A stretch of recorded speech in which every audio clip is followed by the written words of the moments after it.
Hey, sis, let's talk.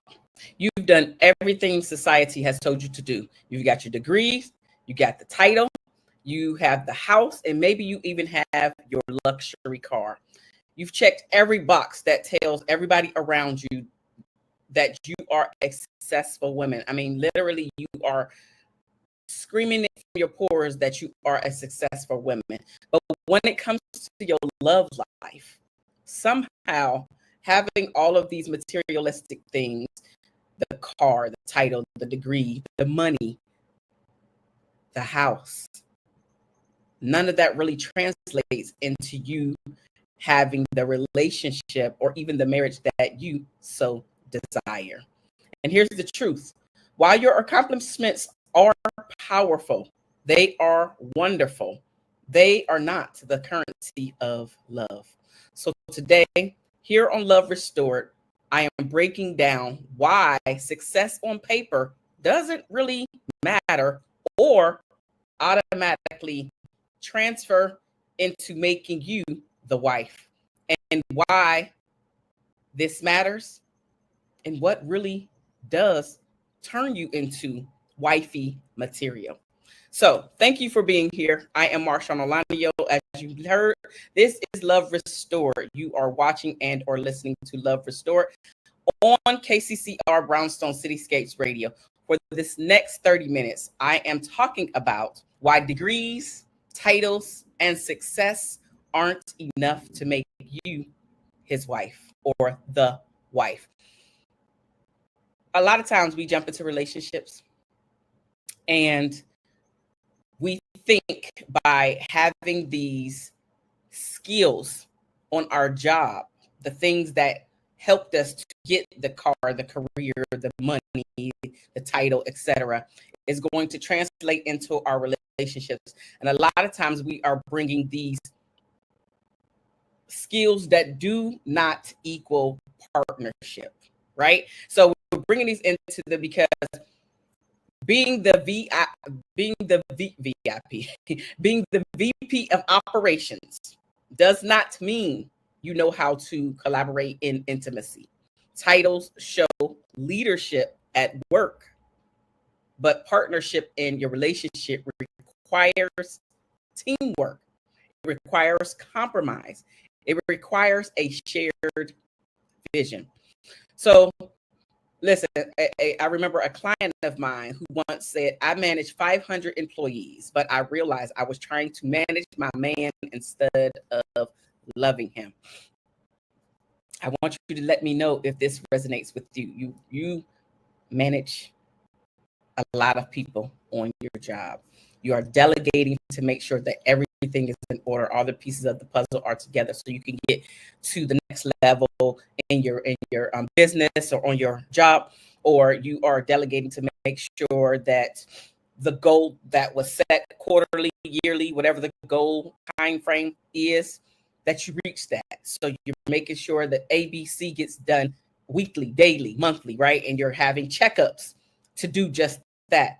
A lot of times we take those same skill sets, which are deemed as masculine skill sets, into our relationship, not realizing that even though you have these skill sets that's got you to where you need to be in your career, does not transfer over. So being able to delegate, right, on your job.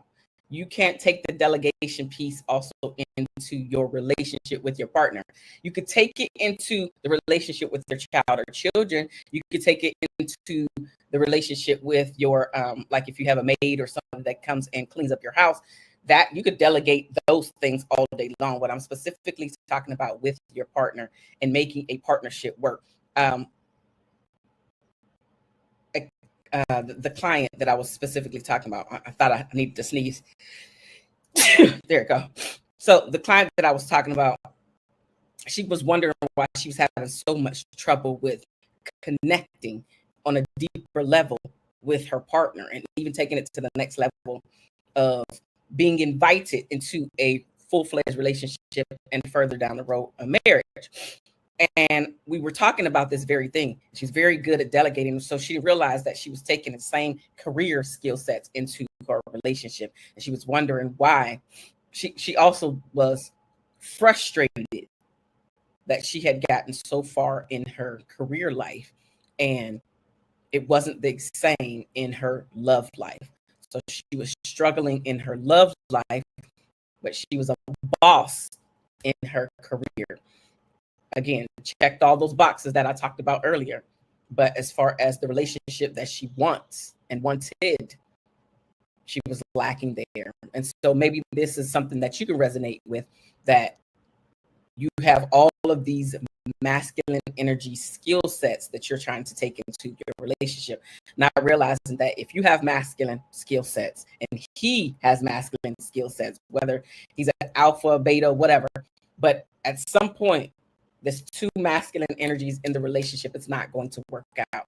One of you during your relationship, and what I'm talking about here is the things that are required for you to become and be in your feminine. Now, there are certain reasons why you may not be able to be in your feminine in your relationship.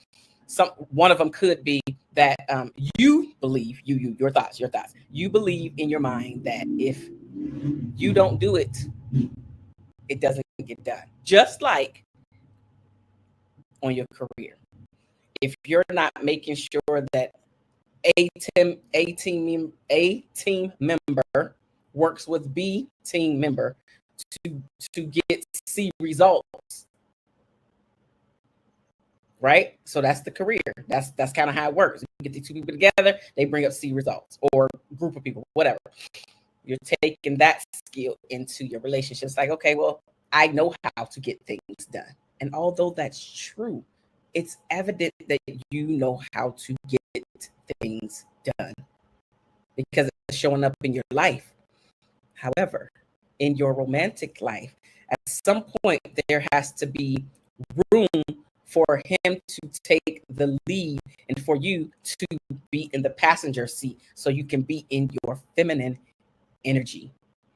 Now, what I like to tell my clients, does this have to be across the board in your entire relationship, or you just have to be feminine because you feel like you are struggling with the fact that you may lose control, or that this is seen as a weakness? And when me and my clients are having this discussion, because they're having these push pull moments, it's like, I don't know, I'm not used to giving up control. I'm not used to relinquishing it. I'm not used to taking the back seat. Often is, do you want to be in a relationship, or do you want to be the boss? Because if you are dealing specifically with an alpha male and you're coming in with your own alpha energy, it is not going to work. There must be polarity in the relationship, and polarity is that masculine energy and the feminine energy. So now, do you have to do this in every aspect of your relationship? No, you don't. No, you don't. But there are times, as I just mentioned, it may be where things need to be done around the house, but that's not your area. That's not his area. You have delegated this area to be done by someone else. It could be a maid or outside cleaning service, but it also could be your child or children. So you can delegate, you can use your masculine energy skills that help you to be the boss on your career inside of your home, just not with your spouse. There has to be more of communication. I know that we heard this word forever and a day, but it really is true. The more the two of you talk about the way that you want your relationship to unfold, the better the relationship is. Understanding what role you're playing at what specific area in your life is the key to making sure that the polarity is in your relationship. And I've mentioned this example before, but I'm going to say it here, which is the finances. Most people think, when they think about a marriage or well, I'm going to say a marriage, because in your relationship, before you say I do, you're taking care of your finances, he's taking care of his. So I'm talking about when you two have become one. Most people think that automatically the finances go to the man. But I don't think that's true, because what if he sucks at finances and you are the boss in finances? Maybe you do understand how to get your portfolio up to par. This is one of the things that you are a beast at doing. on paper and in assets, you have it going on. And maybe he doesn't. So if that is the case in your relationship, I feel like you should be the masculine energy for this particular example in the finances. It's just a matter of setting your relationship up what's best for the both of you, not just automatically assume that he's going to take on this role because of the man and that you're going to automatically take on this role because you're the woman. Because maybe, just maybe, you are with a man that, or you are with a man that does not mind you being the dominant one, specifically for finances, or having the career, and he becomes your cheerleader. He's making sure that the donor. It really doesn't matter. But what does matter is how you two, the two people in the relationship, set the relationship up. I think that's where a lot of people fail, because they think that just because my mama's relationship looked this way, or my grandmama's relationship looked this way, or the people on TV, the celebrities' relationship look a certain way, that's the way I have to set my relationship as well. No, I want you to rewrite this. It really depends on you and your partner. So if you must bring in your masculine traits to get stuff done, because you're used to doing, you're used to delegating, you're used to getting stuff done, awesome. Just know where to place this masculine energy. It can't be where you are making all of the decisions solo, because then he's going to feel like, why am I here anyway? What is my role? Where is my place in this relationship?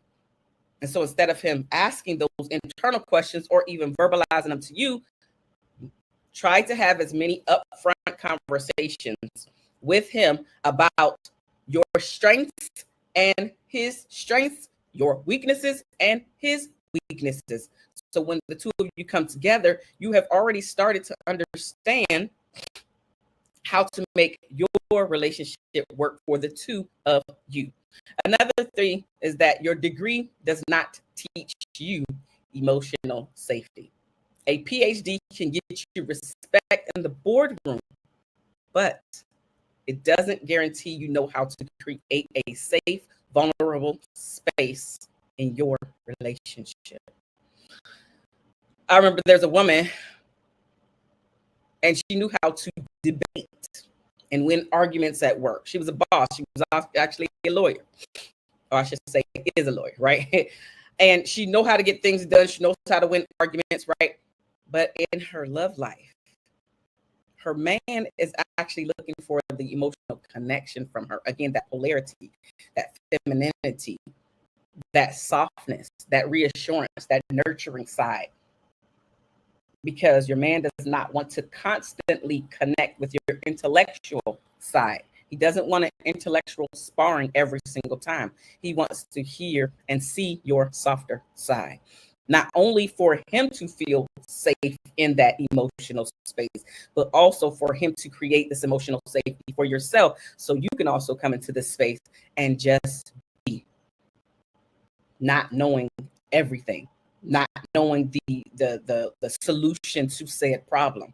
You know what? I've been struggling in this area, and be able to talk through what this area is for you. Again, this is for both of you to be able to feel safe in your relationship. I know that we're talking specifically about the woman and the degrees and the titles and how they can actually work against her in her love life today, but this really has to be from both of you. I work with clients a lot of times where they're saying, you know what, Marshaun, I actually have done what you're saying and it's backfire on me. And that's true. So we really have to use our God-given discernment as well to make sure that the partner we have chose is the partner that is going to be there, that soft space for us to be vulnerable. So you don't have to worry about later on, am I going to be judged when I say this thing? Is there a possibility that he's going to look at me differently than he's looked at me before, right? You should be able to go to your partner. Both partners should be able to come together and say, you know what, this is what I'm struggling with. Even if it's with you about y'all relationship.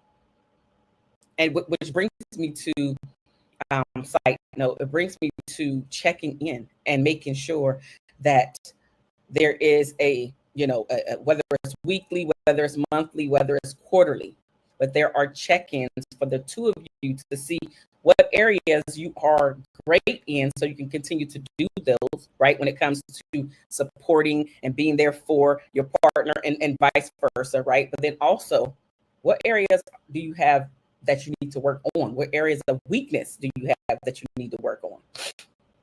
And then the both of you are actually talking about those things as well. So now you can't say you don't know which areas that you are not doing good in.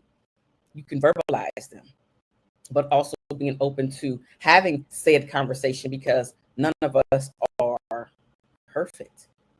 And knowing that there is always work to be done so each of us can be better in each of these relationships is one of the keys. Knowing that you don't have it all together, even though people on the outside believe that you do, each of us have something that we can work and be better in. Maybe yours is actually listening.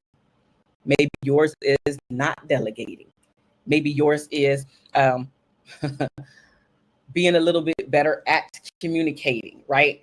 Talking with instead of talking at your partner. So there are absolutely things that each of us struggle with day in and day out. Mine is listening. And it's not listening when I'm coaching. I'm very good at listening when I'm coaching. I could be quiet. It's when I'm with my friends. It's when I'm with my family. It's when I am in a relationship. So even though I know one of the keys is listening, not only not interrupting, the body language, the leaning in, all of the things, right? I still struggle with, if I have something to say in that moment, it's really hard for me, Marshaun, to not interrupt, to not interject. And I know that intellectually, I know if I'm just quiet, 9 times out of 10, they're going to answer my question. So not only do you have some struggles, I, as a coach, Marshaun, has some struggles as well. And so it's just you knowing. So I'm doing so much better than I have in any years prior to this year, 2025. But there are always struggles. So just understanding that those degrees are not teaching you emotional safety. They may even be hurting you because you know so much. And when we know so much, that can be a hindrance when it comes to our love life, because wait a minute, this don't make no sense to me. I was able to get A, B, C, D, E, and you can see all of these things outwardly in my life. And so how come none of these things are working in my love life? And that's what we're talking here today. So we already talked about two of them, which is your PhD, or excuse me, your degrees are not teaching you emotional safety, and then your partnership skills, right? Titles don't help you with your partnership skills. So the third thing is success doesn't replace your softness. It just doesn't. Success, it can also mask your vulnerability. And men often crave your softness, your joy, your playfulness, your flirtatiousness, and your ability to allow them into your very sacred area, your heart, not just your resume. Because the truth of the matter is, and I've talked to many men, and I've read some studies, they don't really care about your titles and all of the materialistic things that you have in order to connect with you.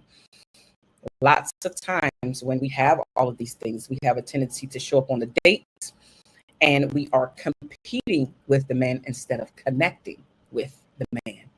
And so that's what I'm just trying to get you to understand some of the areas in which you may be failing at, as to why the connection is just disconnected. It's never fully connected with your potential partner or somebody even that you've been on several dates, because at some point it's like, I don't really know who you are. And a lot of times that knowing who you are is that vulnerability, is being able to share one of the secrets that you keep close to your heart. Maybe even that one secret that you like, I'm going to die with this secret. At some point, somebody that is truly for you. Again, everybody is not going to be able to get into this sacred space within you. And that's actually good. You should be able to guard your heart. But when you really feel like I've asked all the questions, I think that I'm making a really good decision with being able to really show up who I am with this partner, that's when the true connection begins.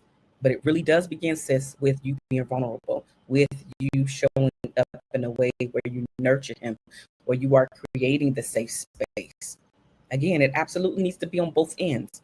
So just like he needs to see and bear witness to your most sacred, vulnerable thing about you, things about you, you also need that from him. This is on both ends of the spectrum. It is on both ends of the spectrum. So both of you have to show up and be able to be vulnerable. A lot of times with our degrees and everything else that we have, because we have so much, because the outside world has told us how great we are, we don't understand that's cool, but don't rely on that. That's cool, but the connection comes from the vulnerability. The connection comes from him feeling like he knows who you are. The connection comes from him feeling like he knows a piece about you or pieces about you that no one else can tell him about, because you have connected with hearts. That thing that you've been holding on to, and I'll just put some examples out here, right? It could be that you were abused mentally, physically, emotionally by somebody really close to you, or that you were abused at all, and now you're sharing this side of you. Baby, I really want to share this with you. I'm really scared to share this with you, but I know that this will give you a better understanding of who I am. When I was 7 years old, a close friend of the family, they were staying at our house, and I was asleep in my bed, and they came into my room and they violated me. And maybe you're not ready to share every single detail that happened or who the person actually is, but just knowing, you know what, I know that sometimes you see that I may flinch or I kind of get cold or tense up. This is the why behind why that happens, right? So it's being able to share those things. It's being able to share that you are nervous about something. It's being able to share that I don't know all the answers. It's being able to share, I'm scared. I really am scared. It's being able to have a ugly cry with this person. Realizing not only does this where the connection happens, you being vulnerable, right? He also gets to see a softer side of you, another side of you that hardly anybody has seen. This is the connection. This is where you now he sees you as not only someone he actually likes. Now he's understanding why he likes you, and you're becoming even closer to the wife, because you are sharing the real you and why you do the things that you do, why you say the things that you say, why you react the way that you react. All of those things matter. These are all little pieces of the puzzle that are coming together as you. And so now he's understanding. And so now it's time for you to understand why the connection, the disconnect is staying there much longer than it needs to be. I'm harping on vulnerability for sure, because this is one where many successful women that I coach outside of Love Restored, where they have the hardest time, and the hardest thing doing is making sure, so discernment, discovering who they actually can share this information with while they're out there dating and putting themselves out there on the market. And then, okay, so I think that he's a good candidate to do this with, but then also the doing, the sharing. It's very scary, because the past it's been thrown in my face. This thing has been used against me, or I've been used before. I'm not being used ever again. When I get too close to somebody, this is why that brick wall around my heart comes up, because I've done this before. The Black women that I coach, they've been in relationships. Some have been married before. And so this dating thing is not new, which is why it could be so scary. But this is also why it's a must to do. You have to be vulnerable. One woman shared with me that she had a 6-figure career, but her relationship shifted when she learned to let down her guard and to be playful again. So important, the playful piece. A lot of times when we get into these roles and we have these titles behind our names, the seriousness seems to stay on us all day long. And there has to be a shift when you come from the boardroom in order to go into the bedroom. So after you come off of your career, after you come off your job for that day in your career for this specific day, there needs to be a transition period before you get home, before there's the bedroom time. Because otherwise, if there is not a transition in between boardroom and bedroom, or doing all of the masculine things before you get into the bedroom, that lingers. So in between there, this is where the transition must occur. There has to be something built into your life, into your routine, so you can shift. For some people, it's dancing. For some people, it's working out. For some people, it's meditating. You have to discover what your thing is and build it into your daily. So when you come from career to transition to your home, that energy has now shifted. After you release all of this pent up aggression, you can get into your softness. You can come home and be nurturing. You can come home and listen. You can come home and not have to delegate or try to solve. You can now get into the passenger seat and showcase all the beautiful feminine energy that's within you. So most women miss this, which is why, again, the disconnect, the non-title of wife, and nowhere near getting that title is occurring. Boss babe, bedroom, there must be a shift in the middle for you, for your relationship, for your family. Softness. That's one of the ways. You have to figure out what works for you in order for you to now go from hard, work out all of that energy to now showing up in your softness. It could be you changing after you've done whatever you need to do in the middle. It could be putting on your most feminine underwear, like underneath your clothes, so you can get back into feeling sexy, right?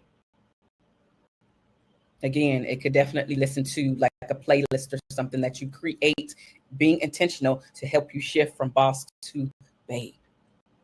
But you have to figure out what works with you. Outside of Love Restored, again, I'm a coach, so I can absolutely help you do just that. You could just reach out to me at my email address, Marshaun@MarshaunOlaniyan.com, and let me know that you are ready for coaching to get to the next level, so you can understand why this disconnect continues to happen. The final thing is that I will mention is that the real white qualities go beyond credentials. Compassion, communication, as already mentioned, being respectful, creating this emotional safe place. The values have to be shared. And those things that I just mentioned are the pillars of a great marriage. I remember I worked with a woman who felt overlooked because men were not choosing her, even though she had everything together. Again, this is the paper. But once she shifted, it was a different ballgame, because she understood, I can't keep doing the same thing, expecting the same results. She had to shift who she was beyond her achievements so she could become magnetic. and you can become magnetic as well. So, sis, if you've been frustrated, wondering, I've done everything right, why am I still single? Or why haven't I get to the next level? This is your reminder. Success is so beautiful, but love requires another level of growth, emotional connection, vulnerability, and even alignment. So if you're ready to bridge the gap, let's go deeper into the next video. Thank you so much for being here. I really appreciate you taking the time out of your busy schedule to be here with me for these 30 minutes. I'm Marshaun Olaniyan, and this is Love Restored. You're listening to KCCR Brownstone Cityscapes Radio. I will see you on the next episode. Bye-bye now.